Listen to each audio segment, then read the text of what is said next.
So we have to finalize the guest list for our wedding. Yes, our wedding list. Okay, starting with family. Now I've got Chase and Sasha. I'm not sure of their status at the moment. Okay, so I'll just put Chase +1. That's good. And of course, there's Robin, Patrick, Noah, Emma. I haven't finished with your family yet.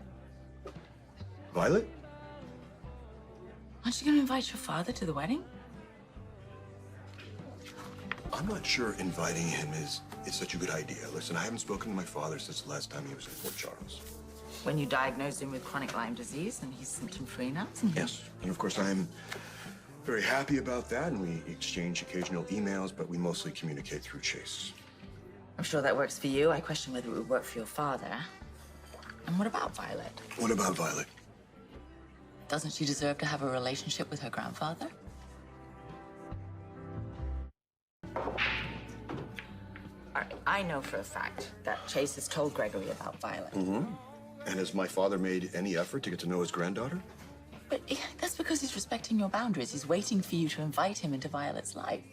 What are you, his public defender? I mean, listen, I am uncomfortable with my father and his, wife. And I think Violet will pick up on that. And even if she doesn't, let's say I do let my father back into my life and we don't get past our differences. I mean, that's just going to create more confusion for Violet. And that's the last thing she needs right now is somebody who's there and then suddenly gone. Okay. I haven't pushed you about your father at all, but I have to say that I have a pretty good idea that this obstacle between the two of you isn't just because your father remarried within a year of your mother's death. Your father has been married to his wife now for decades, and I understand that hurts, they run deep. But I think you have to face the fact that your estrangement from him is going to affect Violet. Would it matter to you if I said I disagree? Doesn't she need to know her grandfather and he her? He lives in California, right? It's not like he's gonna have a presence in Violet's life anyway. But that's as far as I live from Emma and Noah. And we stay up to date with video chat and visits and, you know, kids, they live half their lives on screens. So these long-distance relationships are a lot easier now. I'm sorry, are we still talking about my father? I'm making a comparison because I feel really sorry for him. You know, yes, I would love for my grandchildren to live closer to me. When Emma came for a visit, it was amazing. There's nothing I love more than to be able to give my grandchildren a hug. We keep talking to Violet about this wedding being family, right? It's about family.